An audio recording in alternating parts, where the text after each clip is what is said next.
다음으로 피트 2011년 20번 문항을 보도록 하겠습니다. 어떤 사람의 혈액, 심장, 신장의 생리지표가 나타나 있습니다. 그리고 사구체 여과율을 구하라고 하고 있습니다. 사구체라는 것은 네프론에 속하는 구조 중 한 가지죠. 이 사구체를 통해서 여과된 혈액의 비율을 구하라는 뜻입니다. 1분당 몇 밀리리터가 여과됐느냐. 여기서 주의하실 점은 여기서 말하는 밀리리터는 혈장의 양만을 뜻합니다. 혈액은 혈장과 적혈구, 백혈구 이런 것들이 포함되어 있죠. 이 중에서 적혈구는 여과되지 못합니다. 크기가 크기 때문에요. 혈장만 여과됩니다. 그래서 이 밀리리터는 혈장 기준이라는 것을 정확하게 기억을 하시고 이 문제를 풀어나가셔야 됩니다. 그래서 첫 번째 조건에 헤마토크릿이 나와 있죠. 혈액 중 적혈구가 차지하는 부피의 비가 0.4다. 이 값은 혈액을 시험관에 넣고 원심 분리를 했을 때 적혈구는 아래쪽으로 가라앉고 혈장은 상층에게 존재하게 됩니다. 이때 원심 분리한 결과에서 차지하는 부피의 비율을 가지고 구하는 것입니다. 아래쪽이 약 40%, 0.4였던 거고요. 그럼 혈장의 양은 대략 0.6, 60% 정도였다라고 생각할 수 있겠죠. 아까 말씀드렸듯이 여기 나오는 이 밀리리터는 오로지 혈장의 양이기 때문에 우리는 혈액의 양에다가 마지막에 반드시 0.6을 곱해줘야만 합니다. 0.4에 신경 쓰는 게 아니고 0.6을 나중에 곱해줘야 한다는 것을 계속 기억을 하면서 문제를 풀어가 보도록 합시다. 일단 사구체에서 여과되는 혈장의 양을 구하려면은 혈액 순환과 관련된 기관의 특징부터 알아야겠죠. 바로 심장입니다. 그 정보가 여기에 나와 있습니다. 1회 박출량과 심장 박동수가 있는데요. 여기서 심박출량이라는 것을 알아내야 합니다. 심박출량은 1분당 몇 밀리리터의 혈액이 심장에서 박출되느냐를 나타낸 것이고요. 이 단위만 잘 보시면은 이 값들을 어떻게 이용해야 되는지도 알 수 있을 겁니다. 일단 1회 박출량이 80ml였습니다. 그렇다면 80ml 회 이렇게 나타낼 수 있겠죠. 그리고 심장박동수가 100회 per 분이었습니다. 이 두 가지 정보를 잘 조합을 해서 밀리리터 per 분이라는 단위를 만들어내야 합니다. 그러면 회라는 것만 없어지면 되겠죠. 하나는 분모에 있고 하나는 분자에 있네요. 곱하면 됩니다. 그래서 8000ml per 분이 심박출량이다 라는 결론을 얻을 수 있습니다. 자, 그러면은 1분당 8000ml의 혈액이 심장에서 나온다는 것까지는 알아냈습니다. 그런데 이 8000ml나 되는 혈액이 모두 신장으로 향하지는 않겠죠. 그 중에서 신장으로 향하는 게 20%다 라는 결과가 나와 있습니다. 그러니까 8000ml per 분에 0.1을 곱하면 1600ml per 분이 되겠네요. 전체 혈액 중에 1600ml per 분만큼의 양이 신장으로 들어간다는 의미입니다. 그 다음 신장의 여과분율이라는 정보가 있죠. 신장으로 들어가는 양이 이만큼이기는 한데 1600ml나 되는 혈액이 모두 여과에 쓰이는 건 아닙니다. 이 중에서는 노폐물을 걸러내기 위해 진짜 여과되는 것도 있고 혹은 신장이라는 기관에 영양소나 산소를 공급하는 그런 역할을 하는 혈액도 있겠죠. 그래서 여기서도 0.2 만큼을 곱하면 320ml per 분 만큼이 이제 여과된다 라고 판단할 수 있습니다. 하지만 주의할 것이 있습니다. 여과되는 것은 혈장이라고 했죠. 이거는 1분당 이제 사구체 쪽을 지나는 혈액의 양이고, 실제 여과까지 되는 친구들은 여기다가 바로 요 값 0.6을 곱한 값입니다. 그래서 320에 0.6을 곱하게 되면은 192ml per 분이라는 결과가 나오게 됩니다. 그래서 답은 4번이 됩니다. 2017년 피트 5번 문항 보도록 하겠습니다. 어떤 혈장 내 물질 X의 농도에 따라서 여과, 분비, 배설의 관계가 어떻게 되는지가 그래프로 제시되어 있습니다. A, B, C가 각각 여과율, 분비율, 배설률 중 하나라고 하고요. 제흡수와 관련된 정보는 문제에서 의도적으로 주지 않았습니다. 그럼 먼저 A, B, C가 각각 무엇인지부터 알아내야겠죠. 이때 요 관계식을 알고 계셔야 합니다. 배설된다는 것은 여과된 값에 분비된 값을 합하고, 그리고 다시 내 몸으로 재흡수된 값은 제외하는 것입니다. 여기는 이제 문제에 나온 대로 율을 썼지만 비율 말고 양으로 바꾸셔도 똑같은 식이 성립을 합니다. 그리고 한 가지 더 알아두셔야 될 것이 각 과정의 특징들입니다. 여과는 따로 수송에 관여하는 단백질이 없습니다. 그냥 단순 확산과 같이 퍼져나가는 것입니다. 반면에 분비나 제흡수 같은 경우는 관여하는 단백질이 있습니다. 촉진 확산 내지는 능동 수송 같은 경우죠. 그렇기 때문에 이 친구들은 그래프에 최대값이 있습니다. 이 점을 이용하면 A, B, C를 각각 무엇인지 확인해 볼 수 있습니다. 먼저 A, B, C 중에 B 같은 경우는 X의 농도에 따라서 일직선으로 계속 증가하죠. 비례하여서 증가합니다. 따라서 B는 별도로 단백질의 도움 없이 그냥 확산되는 여과율입니다. 이제 A와 C가 분비율과 배설률 중 하나겠죠. 이때 C는 최대값이라고 할 만한 구간이 등장하지 않습니다. 반면에 A는 최대값이 존재하죠. 일정한 X의 농도가 아무리 증가해도 이동률의 변화가 없는 구간이 있습니다. 이렇게 최대값이 존재한다면은 수송에 관여하는 단백질들이 포화된 상태인 거겠죠. 그 말은 A가 곧 단백질을 쓰는 분비율이라는 뜻이 됩니다. 그럼 나머지 하나 C는 배설률이 되겠죠.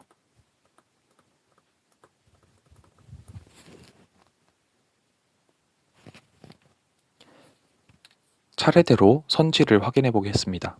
1번 구간 1에서 X의 여과율, 즉 그래프 B가 X의 분비율, 그래프 A보다 크냐를 묻고 있습니다. 이 구간에서 분비율이 항상 크죠. 따라서 1번은 잘못된 선지입니다. 다음 2번입니다. 구간 2, 요 부분에서 신정맥의 혈장에는 X가 없느냐를 판단해야 합니다. 신정맥이라는 것은 요런 부분들이 아니고 아예 신장을 빠져나가고 있는 혈관입니다. 이렇게 멀리까지 이동한 상태죠. 여기서 분명히 여과, 분비, 재흡수 같은 과정을 거치면서 걸러졌을 겁니다. 근데 걸러지지 않고 그냥 그대로 신장 밖으로 빠져나가는 X가 있느냐 없느냐를 묻고 있습니다. 그러면 한번 살펴봅시다. 자, 일단 X라는 물질은 그래프를 참고하면 여과는 분명히 일어나고 있고 분비도 확실히 일어나고 있습니다. 재흡수가 일어나는지 일어나지 않는지는 아직 판단하지 않았으니까 모른다고 합시다. 들어가기 전 혈관, 바로 이런 부분에서 X의 농도가 M이었다고 합시다. 이 상태로 혈액이 계속 흘러갑니다. 흘러가다가 어떤 사구체를 지나갈 때 일부의 혈액은 여과가 되고 또 일부의 혈액은 여과되지 않은 채로 혈관을 타고 흘러갑니다. 이때 여과된 직후 바로 요 위치에 있는 혈액들, 정확히는 혈장이죠. 그 혈장 속 X의 농도는 얼마였을까요? 아까 말씀드렸죠. 여과는 단순 확산과 유사한 메커니즘이다. 그래서 여기의 농도도 M, 거의 처음과 같다고 보시면 됩니다. 그리고 여과되지 않은 혈액들도 여기에 있는 X의 농도도 M, 똑같은 농도다 라고 보시면 됩니다. 물론 실제는 약간 달라질 수도 있습니다만 이론적으로 그냥 같다고 보시면 됩니다. 다만 이제 농도는 일정하지만 혈액을 타고 이동한 양이 서로 다른 거겠죠. 그리고 이 중에서 반드시 분비가 되는 녀석들도 있습니다. 재흡수가 되는지까진 모르니까 따로 표시는 하지 않겠습니다. 자, 그러면은 일단 재흡수가 일어나지 않는 물질이었다고 그냥 가정을 해봅시다. 그리고 이제 여과와 분비가 일어나는 것은 확연이 됐죠. 그런데 분비도 완전히 100%다 분비되는 물질이었다고도 해봅시다. 그러면 이 X라는 물질은 정상적인 범위에서는 여과되고 혹시나 여과되지 않은 것들은 100% 분비되니까 이 신정맥에 흐르는 혈장에는 X가 없었어야 합니다. 그런데 구간 2에 대해서 묻고 있죠. 구간 2는 이미 분비율이 포화된 지 한참 지난 뒤입니다. 분비율의 한계값을 넘은 수준의 X가 존재하는 거죠. 그렇다면은 여기에 있는 분비 단백질들이 최대한 100%다 분비를 하려고 하는데 그거를 넘는 수준의 엄청난 양의 농도의 X가 이 혈관을 타고 흐르고 있기 때문에 여기서 분비 단백질에 걸리지 않고 그대로 빠져나가는 X도 분명히 존재하게 됩니다. 그렇기 때문에 이 구간 2에서는 신정맥의 혈장에 X가 있을 수밖에 없습니다. 따라서 2번은 잘못된 답안이 됩니다. 3번 P1 바로 요 지점이죠. 이 농도에서 X의 재흡수가 일어나지 않는다를 판단해야 합니다. 아까 말씀드렸죠. 배설률은 여과율과 분비율을 더하고 여기에 재흡수율을 뺀 값입니다. 일단 둘을 더해 봅시다. 둘 다 80이네요. 합하면은 160. 정확히 배설률과 일치하죠. 만약 재흡수가 일어났다면 배설률의 값이 160보다 작은 값이 나왔어야 합니다. 근데 정확히 160이 나왔다는 건 재흡수율이 0이라는 거죠. 그래서 재흡수가 일어나지 않는다. 이것은 맞습니다. 다음 4번. 여과는 처음에 설명드렸듯이 어떤 막 수송체의 도움을 받는 것이 아닙니다. 그냥 단순 확산과 같은 메커니즘으로 퍼져나가는 것입니다. 다음 5번. 신장 수입 세동맥. 이거는 이제 신장으로 들어가는 혈관을 의미하죠. 바로 이런 부분입니다. 여기에 저항이 증가했다. 좀 극단적으로 여기를 그냥 묶어버렸다고 해봅시다. 그러면 혈액이 아예 못 들어가거나 거의 못 들어가겠죠. 들어가는 혈액이 줄어들 테니까 당연히 여과되는 비율도 감소할 겁니다. 그래서 5번도 틀렸습니다. 답은 3번이 됩니다. 미트 2015년 28번 문항 보도록 하겠습니다. 어떤 사람의 혈장과 오줌에서 측정한 두 가지 물질에 대한 정보가 나타나 있습니다. 그리고 이제 추가적인 정보로 PAH는 혈장에서 완전히 제거, 이눌린은 분비와 재흡수가 일어나지 않는다 라는 정보가 있습니다. 이제 차례대로 여기 나와 있는 정보들을 이용해 문제를 풀어보도록 하겠습니다. 일단 정확히 뭐가 뭔진 모르더라도 각 물질에 대한 청소율부터 한번 구해봅시다. 위에 있는 PAH부터 구해봅시다. 오줌에 1ml당 16mg이 섞여 있었다고 합니다. 그리고 오줌은 1분당 2ml만큼이 만들어집니다. 여기서는 이제 농도가 중요한 게 아니고 1분당 몇 mg의 PAH가 나오느냐가 중요합니다. 자, 그럼 차례대로 오줌은 2ml가 1분당 만들어집니다. 근데 이 오줌 1ml에는 PAH가 16mg씩 들어있습니다. 그러면 PAH는 1분당 32mg이 배출되는 거지요. 이제 어느 정도의 양이 청소가 되었는지는 알았습니다. 청소한 공간의 부피를 알아내야겠습니다. 청소한 공간의 부피는 바로 이 혈장에서의 농도를 이용하시면 됩니다. 정 헷갈리시면 밀리리터 퍼 민, 이 단위를 만들어야 된다고 생각하면 편합니다. 여기 미리그램 퍼 밀리리터가 있죠. 그리고 이미 만들어진 단위는 미리그램 퍼 민입니다. 민은 살리고 밀리리터도 살리고 미리그램을 없애야 됩니다. 나누면 되겠네요.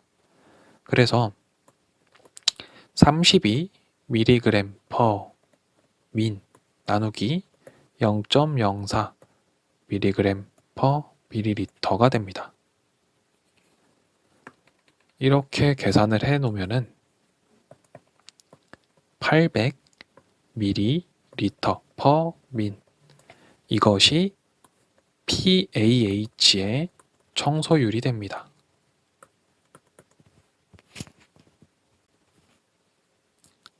이눌린도 똑같은 방법을 이용해서 구하시면 됩니다. 오줌이 1분당 2ml씩 만들어지고 있습니다. 근데 이 오줌에 1ml당 1mg의 이눌린이 섞여 있습니다. 그러면 배출되는 이눌린의 양은 2mg인 거죠. 1분당. 자, 그럼 이제 청소한 물질의 양은 알았고, 이만큼의 이눌린이 원래 혈액에서 어느 정도 부피를 차지하고 있었느냐를 알아내야 합니다. 그러니까 혈장에서의 농도로 나누는 거죠.